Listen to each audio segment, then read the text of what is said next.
아멘.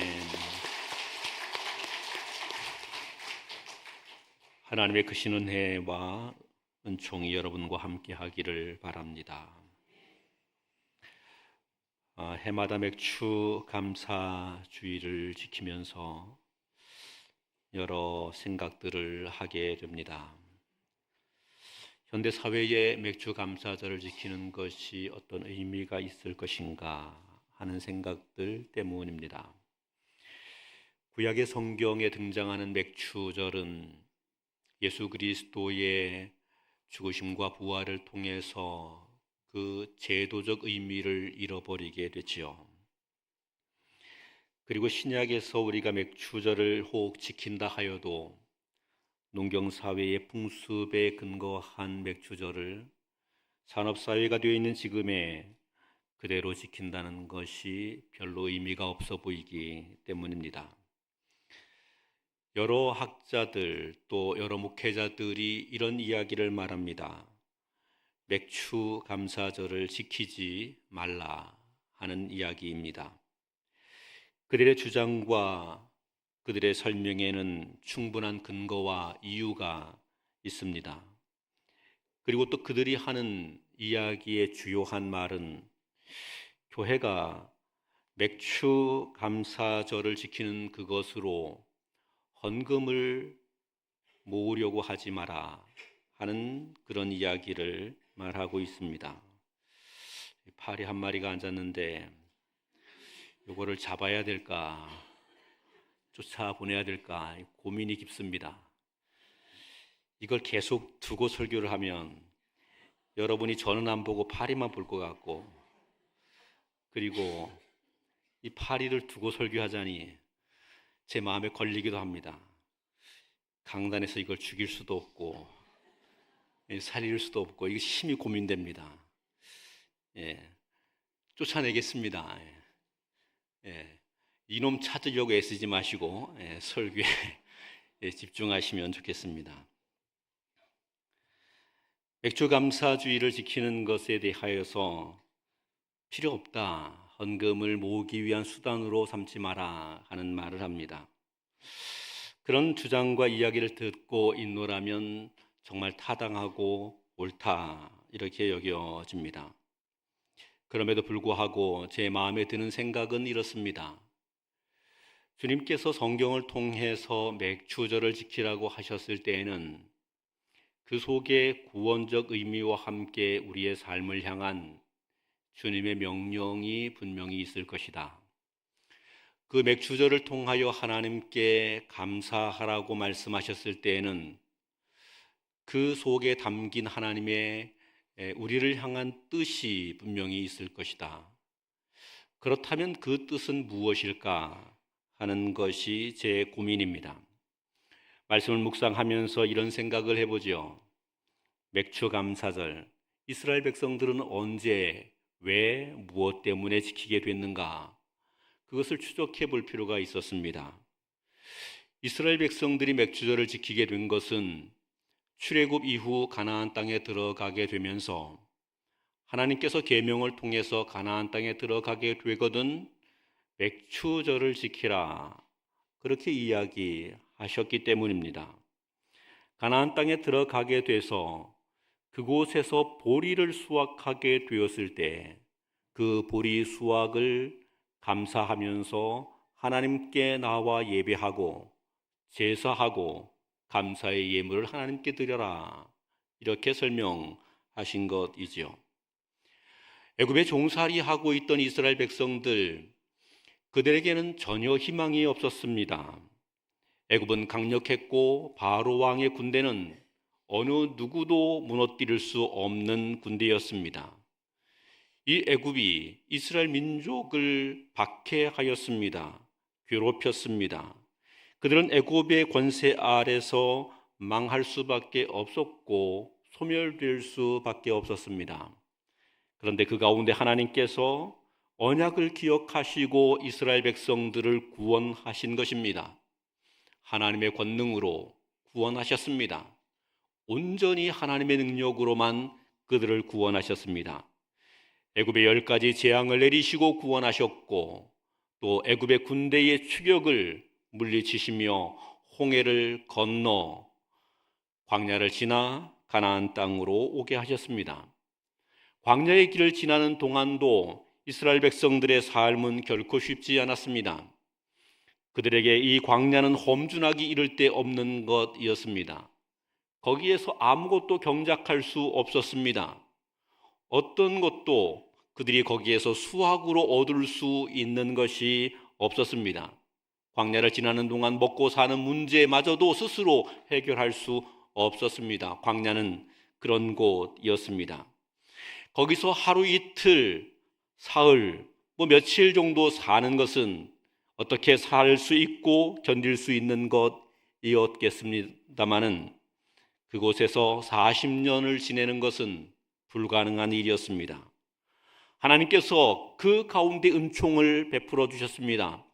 40년 동안 단 하루도 쉬지 않고 그들에게 먹을 것을 주셨습니다. 만나를 주셨습니다. 메추라기를 주셨습니다. 그 험준한 광야에서 그들이 마실 물을 허락해 주셨습니다. 40년 광야 생활을 하는 동안 성경은 이런 이야기를 말합니다.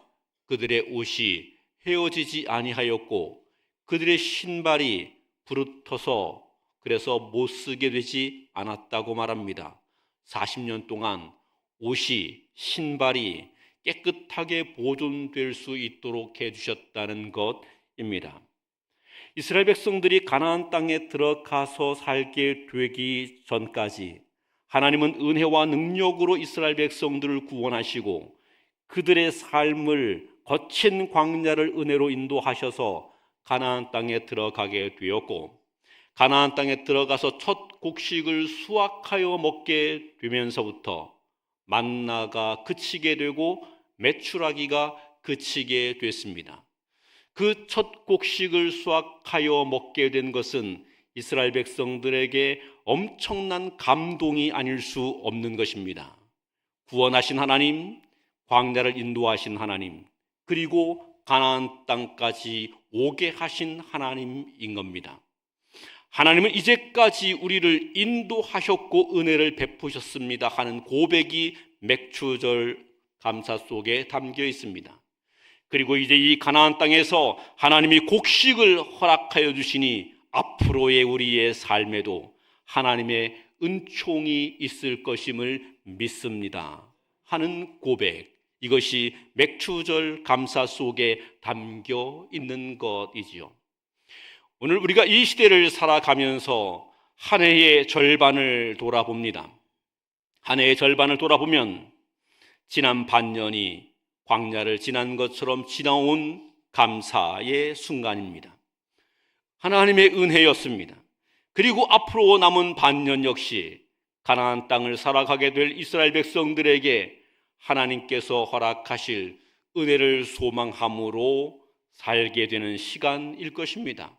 그렇다면 지금 우리는 이때에 맥추절이란 의미로 하나님께 감사하게 되는 것 합당한 일이겠다 여겨집니다. 사랑하는 성도 여러분, 우리는 어떤 기회가 되더라도 모든 순간을 감사의 기회로 만들어 하나님께 감사할 수 있는 사람이 되어야 합니다. 이게 그리스도인들의 살아가는 삶입니다. 그리스도인들의 신앙의 삶이란 감사의 생활입니다. 우리에게 주어진 모든 것을 인하여 감사하고 때로는 우리에게 찾아온 고난과 역경을 인하여서도 감사하고 우리는 모든 순간 원망과 불평을 뒤로하고 언제나 하나님께 감사하는 사람입니다. 저는 우리 교회와 사랑하는 모든 성도들이 하나님을 기억하고 모든 순간 감사로 하나님께 영광을 돌릴 수 있기를 우리 주님의 이름으로 축원합니다. 하박국 성경은 요시야 왕 이후 여호야김 시대에 쓰여진 것이라고 알려져 있습니다.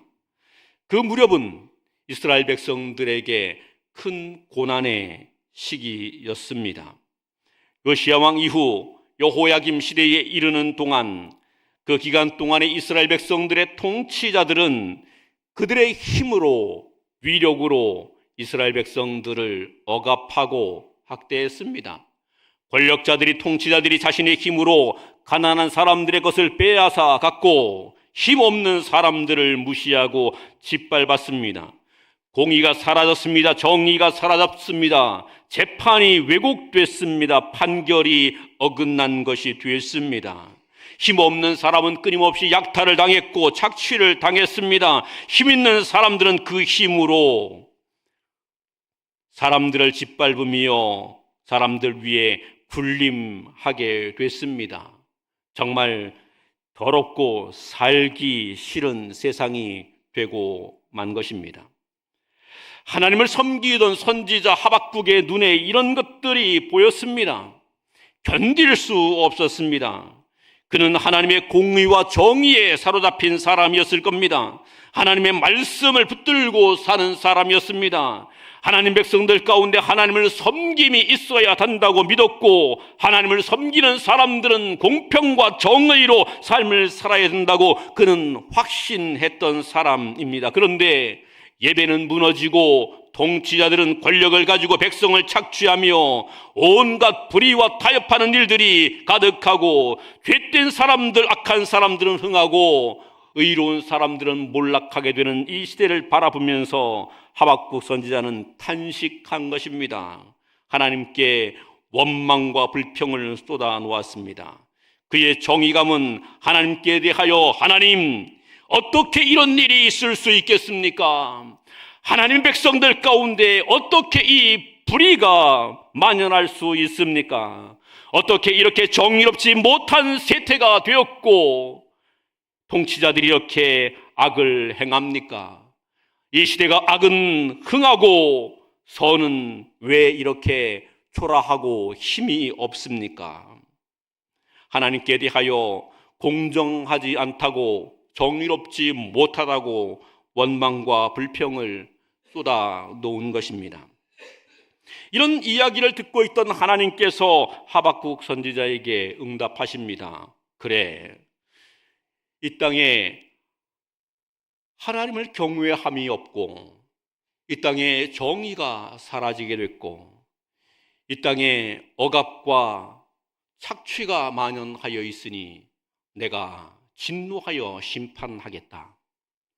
북방의 바벨론을 강력한 나라로 만들어서 그 나라로 통하여서 너희 유다를 내가 멸하겠다.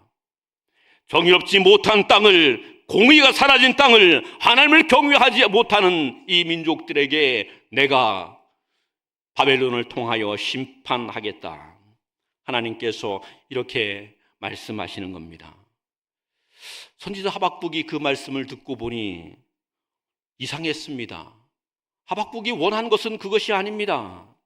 통치자들이 잘못됐으면 그놈들 혼내주고, 하나님을 경외하지 못하는 악한 사람들이 흥하고 있으면 그놈들 망하게 하고, 그렇게만 해주면 되는데 하나님의 말씀은 좀 달랐습니다. 바벨론을 일으켜서 그래서 유다를 망하게 하겠다, 이렇게 이야기하는 겁니다. 우리가 하나님께 이런 기도를 드리면, 하나님, 우리나라의 통치자들이 엉망입니다. 부자들이 못된 짓 해서 부자가 됐습니다. 가난한 사람들이 착취를 당합니다. 하나님, 정의를 세워주십시오. 어떻게 이 땅이 이 모양입니까? 이러고 우리가 하나님께 기도하면 하나님이, 그래, 그렇지, 그놈들 혼나야지, 내가 그놈들 벌 줄게.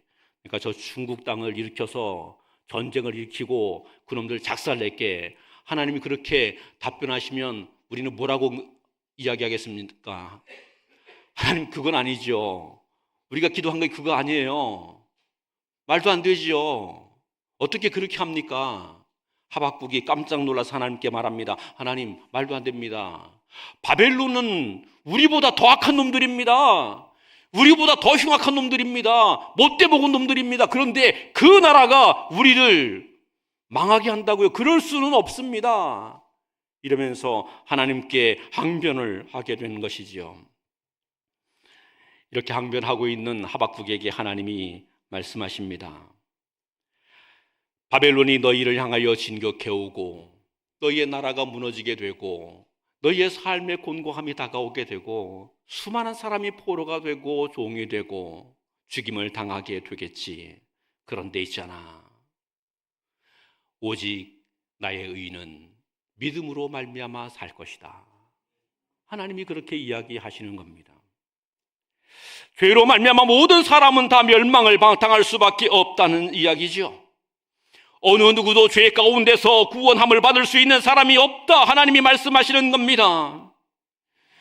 나는 정의로운 것이라고 말하지만 아니요, 우리의 실상을 들여다보면 우리도 함께 멸망당할 수밖에 없는 사람인 겁니다. 그런데 이런 하나님의 심판 앞에서 멸망당할 수밖에 없는 그 사람들을 향하여서 하나님이 하시는 말씀이 이런 이야기입니다. 오직 나의 의인은 그 믿음으로 말미암아 살리라 하시는 말씀인 겁니다. 주님은 우리에게 믿음으로 말미암아 살게 하시겠다고 말씀하십니다. 주님은 우리의 삶에 어떤 고난과 역경이 다가오게 되어도, 어떤 환난이 다가오게 되어도, 때로는 어떤 하나님의 심판이 다가오게 돼도 하나님을 믿는 믿음으로 말미암아 의인은 살게 된다 이야기하시는 것이지요. 그리고 하나님이 요구하시는 말씀이 이것입니다. 믿음의 사람이 되라. 우리에게 어떤 일이 있어도 믿음의 사람이 되라, 이렇게 말하는 겁니다. 사랑하는 여러분, 어떤 일이 있어도 믿음을 간직하시기를 바랍니다. 우리에게 환난이 다가오면 다가올수록 우리는 더 믿음을 가져야 됩니다. 왜냐하면 환난이 다가오게 됐을 때에 그 환난을 이기며 피할 수 있는 길이 다른 데 있지 않습니다. 오직 믿음에 있습니다. 오직 의인은 믿음으로 말미암아 살리라. 우리에게 염려와 근심이 다가오게 되면 다른 방법을 추구한다 하여서 여기에서 살 수 있는 길이 생기는 것이 아닙니다. 오직 의인은 믿음으로 말미암아 살리라. 믿음을 가져야 됩니다. 우리에게 질병이 다가오게 되면 그 질병으로 수없이 많은 염려와 근심이 생기지요. 그런데 사는 길이 어디에 있느냐? 오직 의인은 믿음으로 말미암아 살리라. 우리의 삶에 다가오게 되는 수없이 많은 난관과 난제가 있게 될 때에, 그때에 우리는 다양한 방법으로 삶의 방법을 추구하지만 성경은 이렇게 이야기합니다. 네가 정의를 외치고 다른 방법들을 아무리 추구하여도 살 수 있는 길이 없어. 오직 의인은 믿음으로 말미암아 사는 거야. 믿음을 가져야 돼. 믿음을 가져야 돼. 우리는 모든 순간에 믿음을 가져야 됩니다. 어떤 순간에도 믿음이 흔들리지 않게 해야 합니다. 믿음만은 굳게 붙들고 세워갈 수 있어야 합니다. 이것이 우리를 살게 하기 때문입니다. 저는 우리 교회가, 우리 성도들이 언제나 믿음 위에 굳게 서기를 기도합니다. 여러분이 언제나 믿음에 흔들리지 말고 이 믿음에 굳게 설 수 있기를 우리 주님의 이름으로 축원합니다. 하박국에게 하나님이 그 말씀을 주신 겁니다. 바벨론이 쳐들어와도, 유대에 포악한 통치자들이 있어도, 공의가 실종되고 재판이 왜곡돼도, 억압과 착취가 만연하고 하나님을 경외하지 않는 우상 숭배와 불신앙이 가득하게 되는 그때에 오직 믿음으로 말미암아 사는 은혜가 있을 것이다. 주님이 그 말씀을 하시니 드디어 원망하고 불평하던 하박국이 깨달았습니다. 그리고는 고백하는 말씀이 이것입니다. 17절과 18절 말씀 같이 한번 보겠습니다. 17절 18절입니다. 시작. 비록 무화과 나무가 무성하지 못하며 포도나무에 열매가 없으며 감람나무에 소출이 없으며 밭에 먹을 것이 없으며 우리의 양이 없으며 외양간에 소가 없을지라도 나는 여호와로 말미암아 즐거워하며 나의 구원의 하나님으로 말미암아 기뻐하리로다. 아멘. 드디어 원망과 불평을 하던 하박국이 주님의 말씀을 듣고 난 이후에 기뻐하는 사람, 감사하는 사람이 되었습니다. 주님의 말씀을 듣고 난 이후에 믿음의 사람은 살게 되는구나, 이 말씀을 듣고 감사하는 사람이 되었습니다. 그의 고백은 이렇습니다. 비록 무화과 나무가 무성하지 못하며 포도나무에 열매가 없고 감람나무에 소출이 없고 밭에 먹을 것이 없고 우리의 양도 외양간에 소도 없을지라도 나는 기뻐하고 감사한다고 말합니다. 지금 여기 없다고 말하는 내용을 보면 이렇습니다. 그 삶에 반드시 필요한 최소한의 필수적인 물건들입니다. 이스라엘 백성들이 가나안 땅에서 살아가게 될 때에 그 땅에서 살아가야 할 최소한의 양식들에 관한 것을 말하는 겁니다. 모든 것을 다 잃고 모든 것을 빼앗기게 되어도 그래도 나는 감사하는 사람이 됩니다. 나는 기뻐하는 사람이 되겠습니다. 이렇게 이야기하는 것이지요. 바벨론이 쳐들어오게 될 것이라는 이야기를 듣고 깜짝 놀랐던 하박국이 이렇게 말하는 겁니다. 바벨론을 인하여서 우리의 삶의 모든 것이 다 빼앗기게 되어도 나는 감사하는 자가 되겠습니다. 왜요? 무엇 때문에? 나는 나를 구원하시는 하나님으로 말미암아 기뻐하겠습니다. 이렇게 말하는 거지요.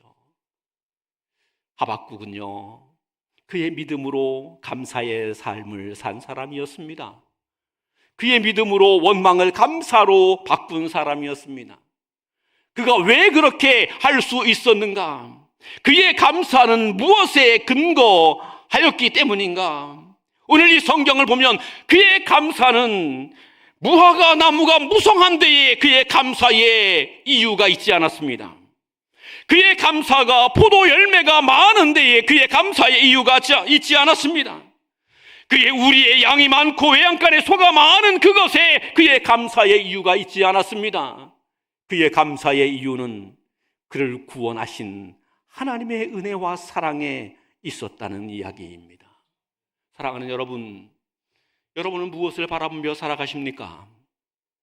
혹 우리는 무화과 나무의 풍성한 것 이것이 없다고 원망하며 불평하며 살지는 않습니까?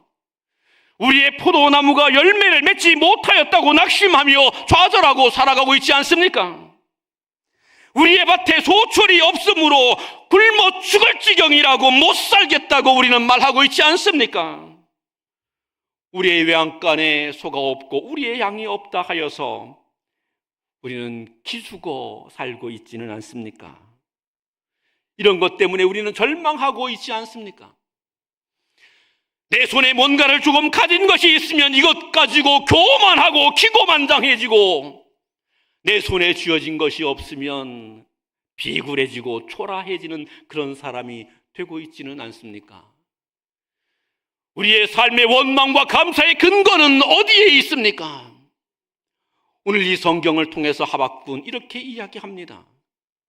믿음의 사람은, 하나님을 섬기는 사람은 무화과 나무나 포도나무의 열매를 감사의 근거로 보지 않는다는 겁니다.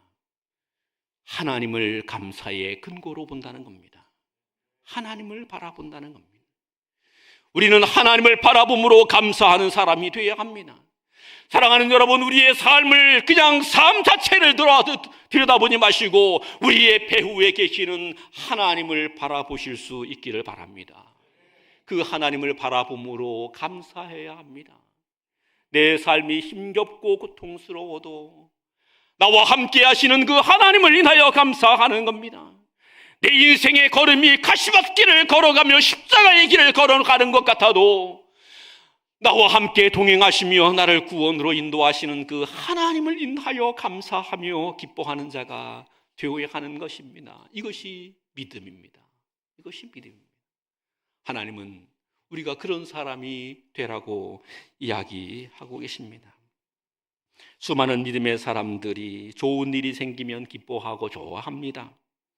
그런데 믿음을 가졌다고 말하지만 그 좋은 일이 사라져 버리고 나면 낙심하고 좌절합니다.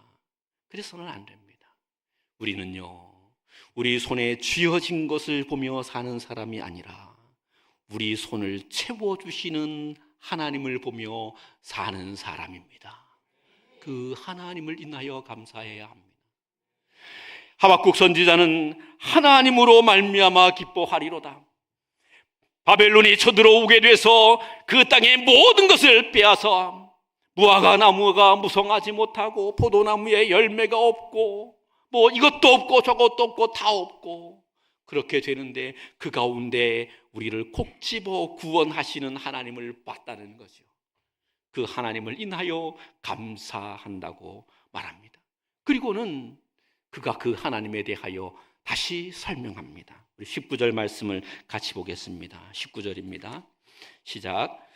주 여호와는 나의 힘이시라. 나의 발을 사슴과 같게 하사 나를 나의 높은 곳으로 다니게 하시리로다. 이 노래는 지휘하는 사람을 위하여 내 수금에 맞춘 것이니라. 아멘. 주 여호와는 어떤 분이시길래, 하나님은 어떤 분이시기에 우리는 그 하나님을 근거로 감사해야 된다고 말하는가? 하박국 선지자는 그래, 주 여호와, 그분은 어떤 분이신가? 그분은 나의 힘이 되시는 하나님이시라. 아멘. 하나님은 나의 힘이 되시는 하나님이시라. 우리가 힘들고 힘겹고 나약하고 쓰러지고 병들고, 그래서 세상으로부터 조롱당하고 멸시당하고 보잘것없는 사람이라고 손가락질 당하게 되는 그때에 하나님이 이렇게 말하십니다. 나는 너의 힘이 될 것이다. 나는 너의 힘이 될 것이다. 사람들은 너를 별 볼 일 없다고 말하지, 약하다고 말하지, 그런데 나는 너의 힘이 될 것이라. 그리고는 그 다음 설명이 이렇습니다. 나의 발을 사슴과 같게 하사 나를 나의 높은 곳에 다니게 하시리로다. 하나님이 하나님 백성을 사슴이라고 이야기하셨습니다. 아니, 나를 힘있게 하사 이렇게 말씀하셨으면 나를 적어도 코끼리, 아니면 물소, 아니면 또 사자, 이런 것에 비유해야 되지 않겠습니까? 사자, 호랑이. 주 여호와는 나의 힘이시라. 나의 발을 사자와 같게 하사. 이쯤 돼야지 좀 힘이 있을 것 같은데, 나의 발을 사슴과 같게 하사. 사슴이 사냥하는 꼴을 제가 본 적은 없습니다.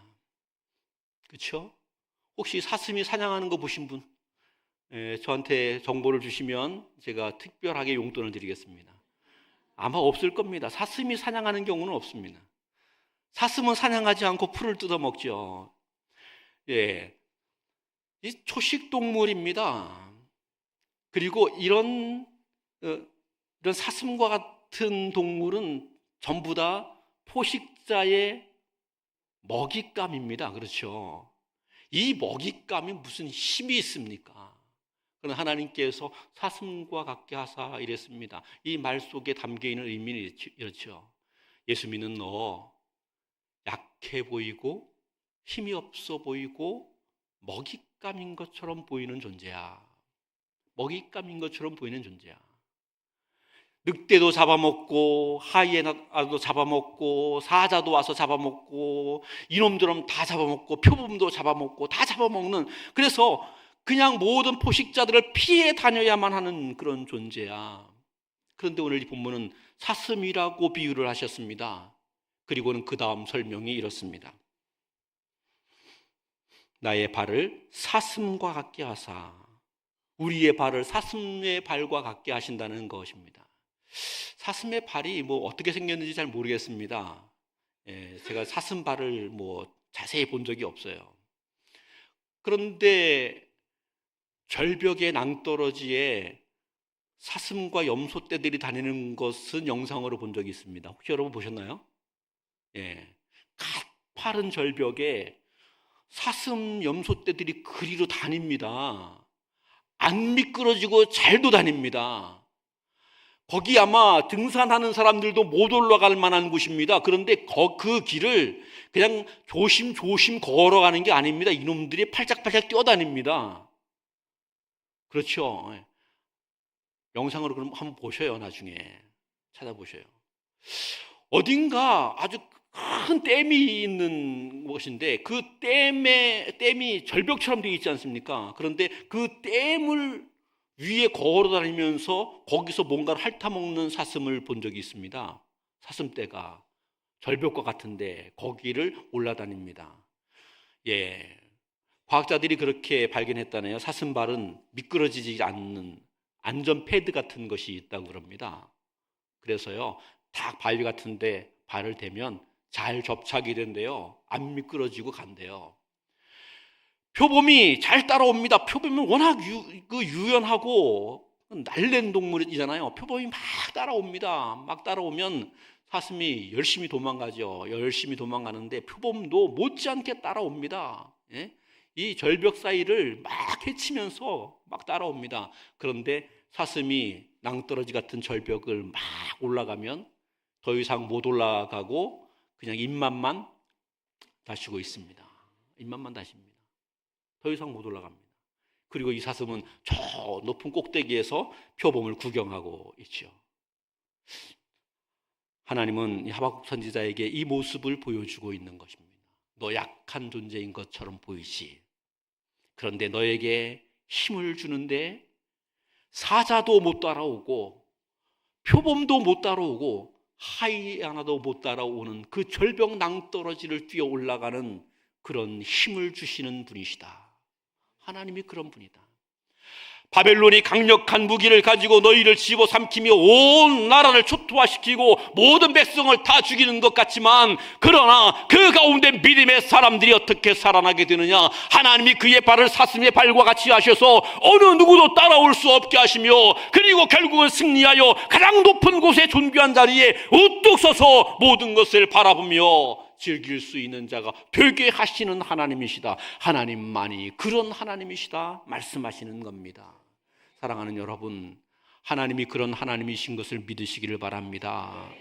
여러분, 초라해 보이고 연약해 보이죠? 그러면 이렇게 생각하시면 됩니다. 나 사슴과 같은 존재야. 조금 예쁘게 생기신 분은 나는 꽃사슴과 같이 생긴 존재야. 좀 못났으면 그러면 그래도 사슴은 이뻐 이러면서 사슴과 같은 존재야. 내가 약해서, 내가 무능해서, 내가 힘이 없어서 먹잇감 되는 것처럼 보이지만 아니야. 하나님은 나의 발을 사슴과 같게 하셔서 이 모든 절벽을 뛰어넘고 가장 높은 곳에 우뚝 서게 하시는 하나님이셔. 나는 그 하나님을 믿습니다. 그 하나님을 믿음으로, 그 하나님을 근거로 감사하는 사람이 되어야 하는 것입니다. 맥주감사절은요, 그렇게 지키는 겁니다. 지나온 시간 우리와 함께 하신 하나님의 은혜를 기억하고, 우리의 삶에 수없이 험준한 문제들이 다가오게 될 것이지만 결국은 우리의 발을 사슴과 같게 하셔서 존귀케 하시고 모든 것을 능히 피하여 승리케 하시는 하나님이 우리의 하나님 되심을 기억하고 감사하는 날인 겁니다. 오늘 우리가 이 감사를 갖게 되기를 바라고, 이 감사로 우리 하나님이 우리를 살게 하시고 승리케 하시는 이 은혜에 참여하는 저와 여러분과 온 교회가 되기를 우리 주님의 이름으로 축원합니다. 기도하겠습니다. 하나님 감사합니다. 오늘